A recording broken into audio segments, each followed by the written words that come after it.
రాకేష్ రెడ్డి గారు, అయితే ప్రపంచ అందాల పోటీల ద్వారా తెలంగాణ బ్రాండ్ ఇమేజ్ పెరుగుతుందని కాంగ్రెస్ ప్రభుత్వం చెప్తుంటే విపక్షాలు మాత్రం దీనికి రాజకీయ కోణం పులవొద్దని అంటున్నారు. దీన్ని ఎలా చూడాలి?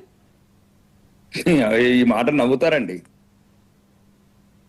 చెప్పులు కూడా ఎత్తుకపోతాడని నమ్ముతలేని గౌరవనీయ ముఖ్యమంత్రి గారు చెప్తున్నారు. ఢిల్లీకి పోతే అపాయింట్మెంట్ ఇస్తారు, వీడు ఎక్కడ చెప్పులు దొంగతనం చేసుకోపోతాడని ముఖ్యమంత్రి గారి నోటి నుంచి వచ్చిన మాటలు.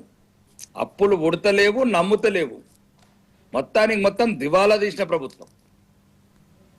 కోరి తెచ్చుకున్న తెలంగాణ 2014లో మిగులు బడ్జెట్ ఉన్న రాష్ట్రం ఈరోజు 10 లక్షల కోట్ల అప్పు. అడుగడుగున గత ప్రభుత్వం మీద విమర్శించి అధికారంలోకి వచ్చిన ఈ కాంగ్రెస్ ఈరోజు 1,60,000 కోట్లు గతంలో చేసిన అప్పు. రెండోది 1,00,000 కోట్ల బడ్జెట్, 3 లక్షల కోట్ల ఆదాయం రాష్ట్ర బడ్జెట్. ఎందుకు అప్పుల కుప్పయింది? ఎందుకు దివాలా తీసింది? చెప్పండి.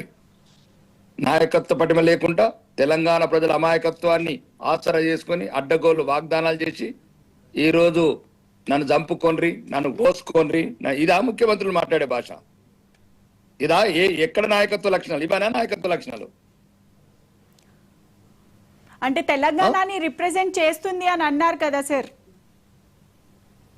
రిప్రజెంట్ చేయడం చాలా ఉన్నాయండి. ఇప్పుడు మా మురళీ నాయక్ ఉన్నాడు ఆంధ్ర, ఇప్పుడు మా ఇక్కడ పక్కన మా నిజామాబాద్ జిల్లా సైనికుడు చనిపోయింది, వాళ్ళు మరి రిప్రజెంట్ తెలంగాణ రిప్రజెంట్స్.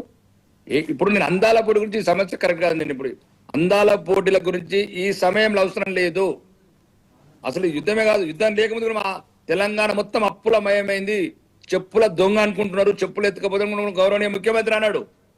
అటువంటి టైంలో ఏమవసరం? ఈరోజు ప్రజలకు ఇచ్చిన వాగ్దానాలు, ఈరోజు కల్లాల ఉన్న వడ్లు, రైతుల కన్నీళ్లు. సుమారు నెల రోజులైంది, నెల 15 రోజులైంది కోతలు కోసి రైతులు. ఇదా అండి ప్రభుత్వం? మంత్రి పదవులు ఉన్న వాళ్ళు హెలికాప్టర్లు తిరుక్కుంటూ, నాటుకోళ్లు తినుకుంటూ సొల్లు మాటలు మాట్లాడతారు. రండి తెలంగాణ వ్యాప్తంగా హెలికాప్టర్ మీద తిరగండి. ఎక్కడెక్కడ కల్లాలు, ఎక్కడెక్కడ రోడ్ల మీద రైతులు ఏడుస్తున్నారు అకాల వర్షాలతోని అన్నదాతలు అక్రందనలు చేస్తుంటే అందాల పోటీలు పెట్టి మురిసిపోతున్న ఈ నాయకత్వం వెంటనే ప్రజలకు క్షమాపణ చెప్పాలి. అందాల పోటీలు రద్దు చేయాలి. వీర సైనికులు, వీర వనితలు ఏదైతే ఈ దేశానికి ఈరోజు అండగా నిలబడ్డారో, శత్రు దేశాల